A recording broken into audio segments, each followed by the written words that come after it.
The Battle of the Marne began on September 5th, 1914, a battle that the French and the British could absolutely not afford to lose. This is where the taxi legends come in. As the French surged and the Germans reinforced, the French general Joseph Gallieni did something that he quoted as, at least out of the ordinary, and indeed it was something nobody had ever done before. Gallieni requisitioned all the Paris taxicabs to shuttle reserves 50 kilometers from the city to the front. Now, the automobile was still in its infancy, and this was over 400 cars, a huge amount for the time, and most of the soldiers had never had the luxury of riding in an automobile, and the taxi drivers were paid. Their meters were running the entire time. Little column A, little column B. First of all, I just want to tell you what a great show you got. I listen to you all the time. Thank you. What do you want to talk about? Hey, did I tell you guys I got a goat? Yeah, baby!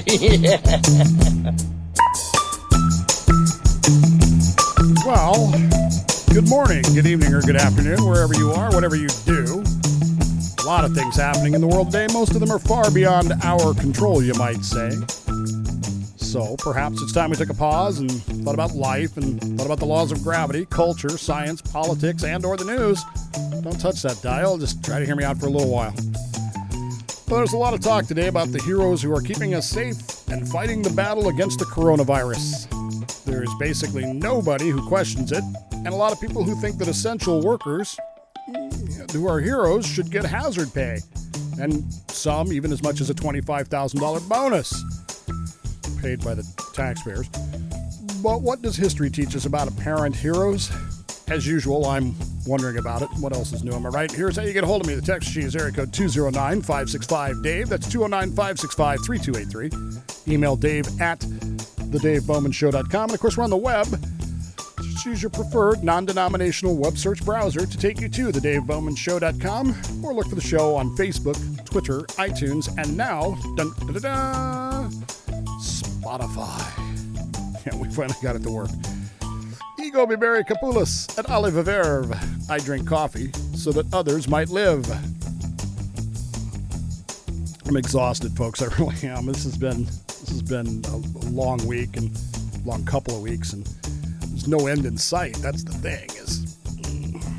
I know that pressure is building to reopen things, and there's a whole lot of discussion about whether or not it needed to be shut or not, and all those discussions are going to be held. But I can tell you, as somebody who's driving a truck to deliver groceries, I'm tired. I'm ready for this to be over. I really, really am. And now they're talking about, we're already getting, I don't know what to call it. They call it thank you. Hey, we got a $2 an hour, temporary $2 an hour raise for the duration of this event as thanks for our hard work. I know the Democrats in the Senate this week have been talking about a $25,000 bonus to essential workers. I got some real issues with that. We can talk about that at some other point, but there's a lot of this hero talk. I mean, Matthew McConaughey has a new commercial out now to where he talks about the heroes that are fighting the battle against the coronavirus, and it's very militant, very warlike. And it struck me, and we've talked about this before. We've talked about the fact that language matters, and we're using this militant language. I grew up in the Salvation Army. I've told you guys this many, many times. William Booth, the founder of the Salvation Army, built it as an army in Victorian England, made himself a general. If you go to the songbook of the Salvation Army, you will find a lot of military songs taken, in many cases, from the American Civil War, the same songs that the troops sang as they were marching through Georgia, and reworked the words. And it's a very militant, onward Christian soldiers kinds of thing. And this war imagery, it's the same kind of thing here. We're focusing on this combat image, this fight against the coronavirus. It's a war against the coronavirus. And it boggles my mind in some ways because, again, I'm not convinced. I've said this before. I'm not convinced that the coronavirus threat is not real, but I'm also not convinced that it's as existential as we're being told it is. There's arguments for either side, And I'm willing to entertain those arguments. But when we reach the point where you have the 2016 Teacher of the Year in Washington State calling for people who are calling for the economy to be reopened to be, quote, punched in the throat, I think we've lost our heads. I really do. You can't say we're all in this together if people are calling for other people who disagree with them to be punched in the throat. Boom. It concerns me because, of course, we have no contemporary experience with war. We just don't. We as a society today, we have no concept of this. We have no concept of death. We're not people who deal with death on any kind of unsanitized basis. In 1918, 1920, to the 1921-22 pandemic, people would go to bed fine and wake up. Well, they wouldn't wake up dead, but that's what it says in the Bible. They woke up dead. And you got millions of people were dying. You get into the world wars and you've got 40 million people dying. You've got all this death and destruction that people are seeing. And we just we have no concept of that. People die in very clinical facilities. I was with a guy when he died in the hospital, and it was almost like he just went to sleep. It was weird. I was with two people that did that, and it was just literally like they went to sleep. And that was it. And off we went. It's bizarre to me because we've never seen this, but we put this in all these verbal pictures that we're drawing of this combat. And so, of course, combat needs heroes. That's what war is about. War is heroic, and it needs these great heroes, whether they be the Greek heroes, the Roman heroes, the Civil War heroes, the American Revolutionary War heroes, right down to the First World War, which is where my mind went. In September of 1914, by the early days of September 1914, the First World War was almost over. I don't know if you knew that or not. The Germans had absolutely thrashed the Russians at Tannenberg and had literally reached the gates of Paris, not the actual city, but the gateway, the Marne River, in a war that was very much a war of maneuver up to this point. The trenches haven't happened yet. The German army is actually outrunning its commanders. The generals on scene they're in no contact at all with the headquarters back in Berlin. They don't even know where their armies are, for that matter. They are literally just outrunning everybody. And they are within kilometers of being able to take Paris and essentially win the war. This was a time when you took the capital of an enemy city, you won. That's pretty much what it was.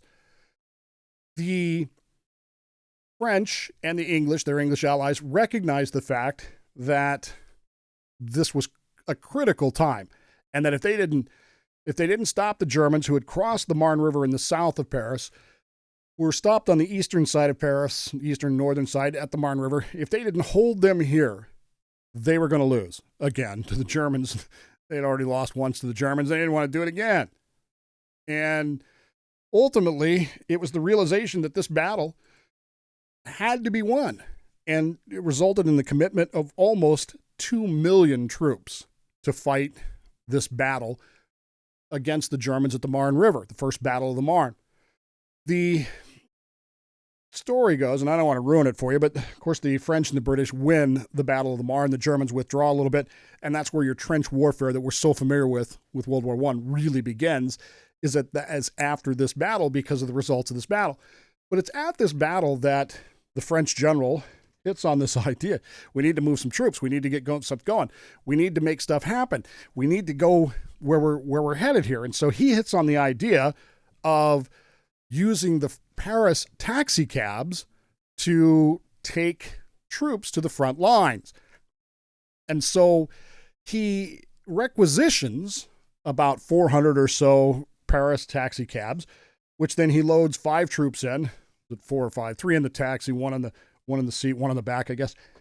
And these taxi cabs move all of these troops to the front line. In fact, there is actual footage of this that still exists. It's in the early days of the motion picture. There is actual video of this that you can look up. We'll link it up in the page today. And you can actually see these taxi cabs carrying these soldiers to the front line. And it becomes a moment in French history that is immortalized. It really is. These Taxi de la Marne become heroes of the Battle of the Marne. They moved all these troops to the front line, and yay, we won. In fact, to this day, they still reenact this on a fairly regular basis. They reenact the movement by the Renault G3 taxi cabs of the French troops to the Marne River to defeat the German, the Hun, the Boche troops that were almost going to win the war. It's a remarkable story, and yet it's endemic of what we're trying to talk about today. What do I mean? Well, there's a couple of problems with this. There's 2 million troops involved in this thing. These taxi cabs moved about 6,000 total. That's it. Most military experts, most historians will agree with you that while it was a great propaganda tool, and because the video of it exists, it's gone down in history as this magnificent event that saved Paris from the German troops, from the Boche. The Taxi de la Marne, sorry, my French is bad, but they saved Paris. And they were the heroes of this whole thing. And because of that, they've been remembered throughout time, even more so than the people who actually, won the First Battle of the Marne and saved France from imminent defeat. Of course, the trade-off for that was, basically 4 more years of trench warfare. As a historian, you kind of wonder, well, what if they had lost that battle? Would things have been different? Who knows? It's one of those moments in history that changes things, isn't it? But these taxi cabs saved France, is the way that this is portrayed in history. There's a couple of problems with it. One, the historians, as I've told you, have realized that the taxi cabs really didn't carry enough troops to make that much of a difference. Didn't really change anything. Moreover, there's a good deal of, I don't know what you want to call it. The taxi cabs left their meters running. You understand that?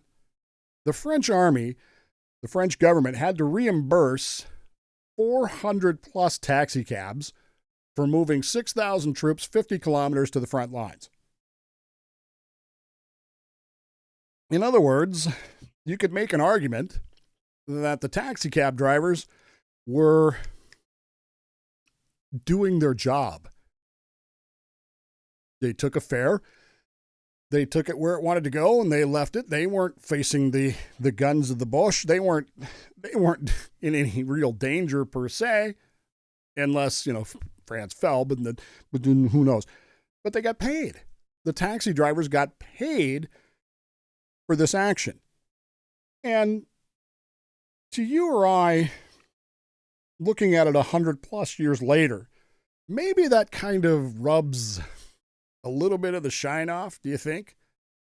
It has amongst historians. Most historians, despite the fact that France to this day will reenact this, and they'll sing the national anthem and things like that and celebrate these taxi cabs as part of this magnificent victory at the First Battle of the Marne.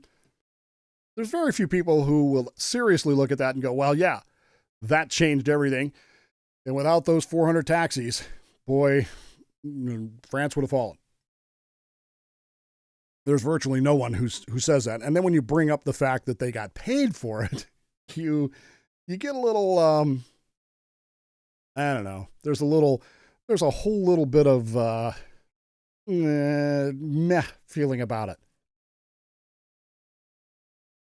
And that's part of the issue with this whole thing.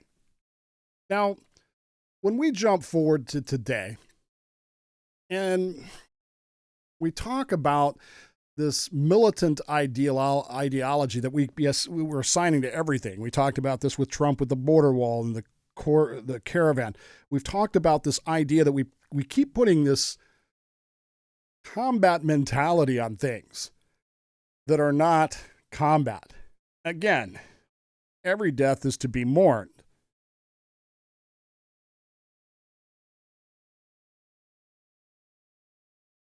Sorry, I've got a little bit of a non-coronavirus cough. The pollen's getting me here.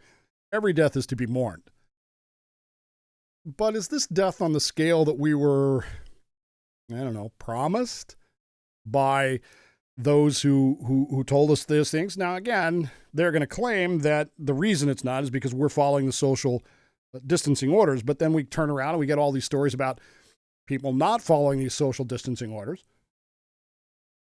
We get a lot of, people writing tickets to churches, some Copelands in the world having services anyway. Is it really that effective? Is it really all that effective? And while there are areas that are hard hit in our country, I acknowledge that, New York City, obviously, the vast majority of the country has not experienced this. The vast majority of the country has not even come close to this. In fact, Wyoming, I was reading an article the other day about Wyoming. My beloved Wyoming has been given an F by experts, and I'm doing the air quote thing here, experts who are monitoring social distancing practices, gave the state of Wyoming an F for its social distancing policies. And, of course, this spurred quite a discussion on my own personal Facebook page about, have these idiots ever even been to Wyoming? I mean, it's kind of a social distancing in Wyoming. That's why you move to Wyoming, is to be socially distant from people. But be that as it may, there's this mentality of assigning this hero thing. And I came across this little meme the other day. Healthcare workers, grocery store employees, and truck drivers are now more important than professional athletes, actors, and famous musicians. Well, the truth is they always were. I don't think, in my mind anyway, I don't think I've ever said to myself that an outfielder is more important than a doctor or a healthcare worker or even a truck driver. I don't think I've ever believed that. But the difference is, and I said this to someone the other day, how many of you are going to pay $100 a ticket to watch me deliver groceries? Nobody's going to do that. How many are going to pay $50 to watch, my wife do what she does? Nobody's going to do that. How many of you are going to pay $25 to watch my buddy Russ drive his truck across the country? Nobody's going to do that. Why not? Well, for one thing, it's not very entertaining. For a second, it's just, there's just no demand for that. You want to see somebody hit a baseball 600 feet, then maybe you're willing to pay that. There's an economic structure that's different. But we're treating this as if now these people, these essential workers, and that's a whole can of worms that I don't know that we even want to open right now, do we? We're treating this as if these people are the heroes. And that's, of course, what Matthew McConaughey was saying. It's what others are saying. These heroes are doing this stuff now. And Change.org has petitions to give us hazard pay. And again, as I said, the Senate Democrats this week proposed a $25,000 bonus for quote-unquote essential workers. That's going to open up a whole lot of cans of worms that anybody ought to be able to see is a problem. But be that as it may, it's intriguing to me the way we are reacting as a society to this, because we are reacting strangely, aren't we? We are looking at things. As I drive around, I'm noticing things. I'm seeing, and this is my own personal observation. I don't, maybe you've seen it, maybe you haven't, maybe you care, maybe you don't. I see fear in people's eyes. I see absolute terror in people's eyes. I see a terror in people's eyes that I never saw on 9/11.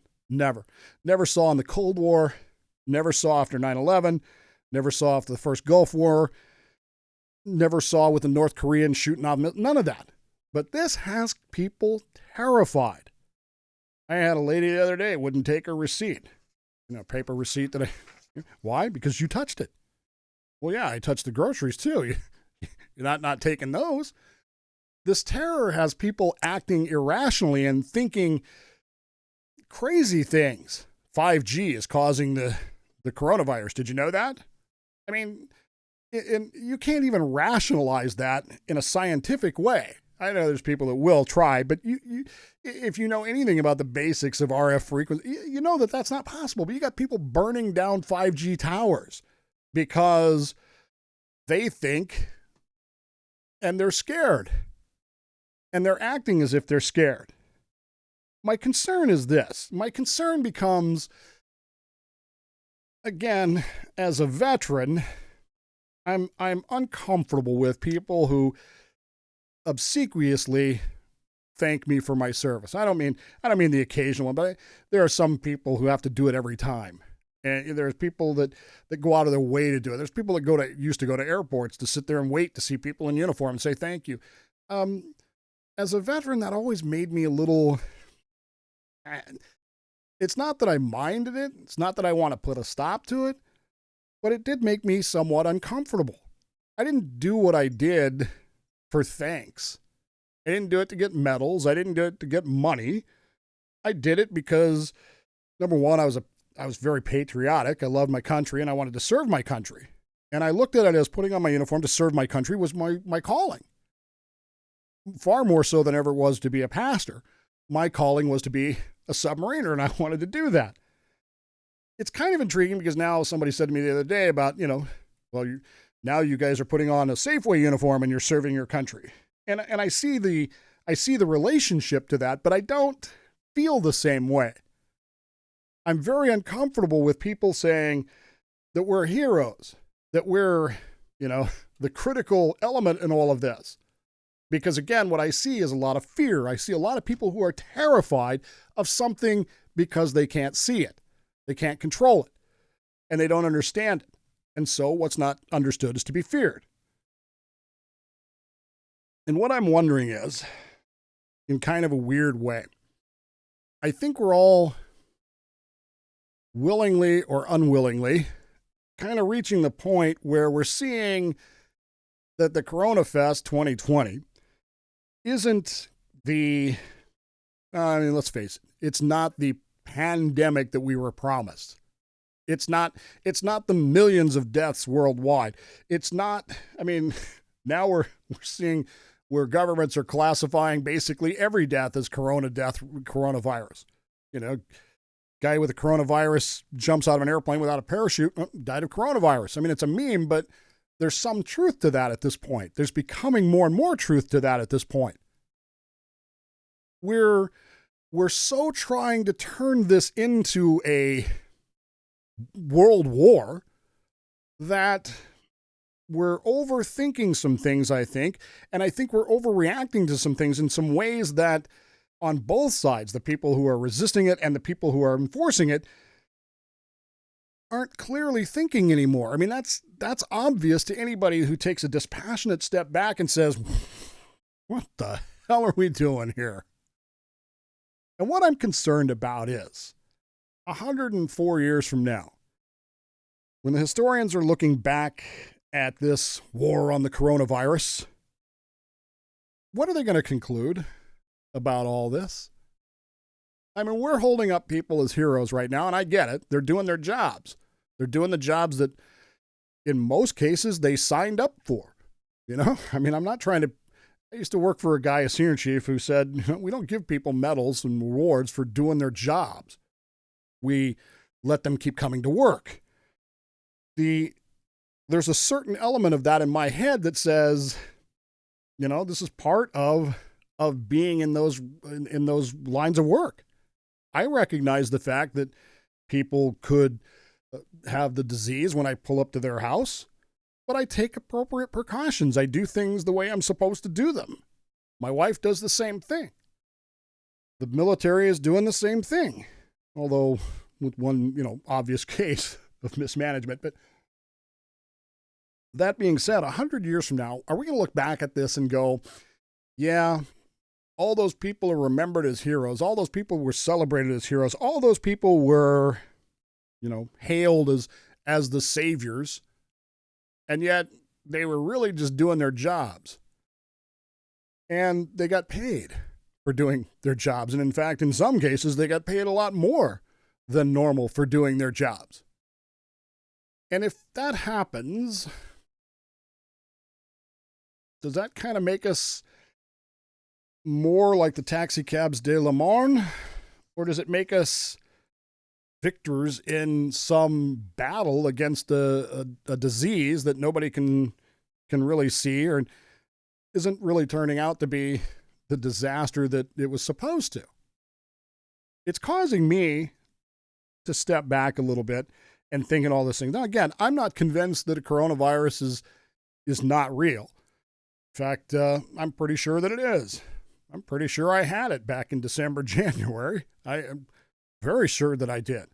I think when everything is settled down and all the research is done, we're going to find that this thing was here a lot earlier than we're being told, because they don't have any data right now. We don't have all the information.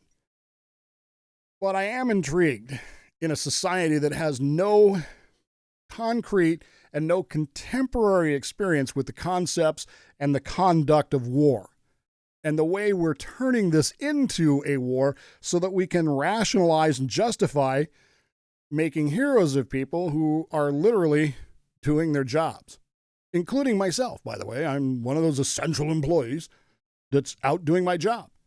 And there are signs up in people's windows saying, "Thank you, delivery drivers, for bringing this thing." There are people who look at you with that, and you can see it in their eyes, the fear in their eyes. And they're so grateful, almost in tears, some of them, that you've come to bring them a few groceries. I don't know. It strikes me as odd. And when you combine it with some of the other things that government's doing at this point, it causes me a great deal of concern. Because we're not heroes. We might be more important than baseball players, but we're not more entertaining than baseball players. That's for damn sure. And at the end of the day, we're all just doing the job we get paid for, right? Are we taxi drivers, or are we something else? And what will they be saying about us 100 years from now when they're reanalyzing all of this? Will they be saying the same things they say about the taxi cab drivers? They weren't that important. Cute, but here's some film, but it isn't that important. I got to go.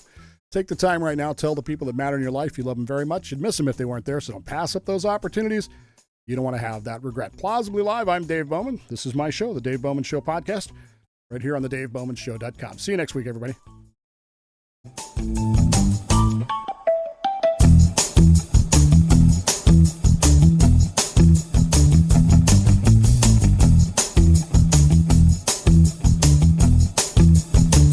The Dave Bowman Show is a Slippery Fish Entertainment production for the Podcast 99 Internet Radio Network. For more information or to complain about how the show offended you, the text or voicemail number is 209-565-DAVE. For more information about the show, log on to thedavebowmanshow.com. Hey, I'm going to go do something productive. I'm going to go watch television.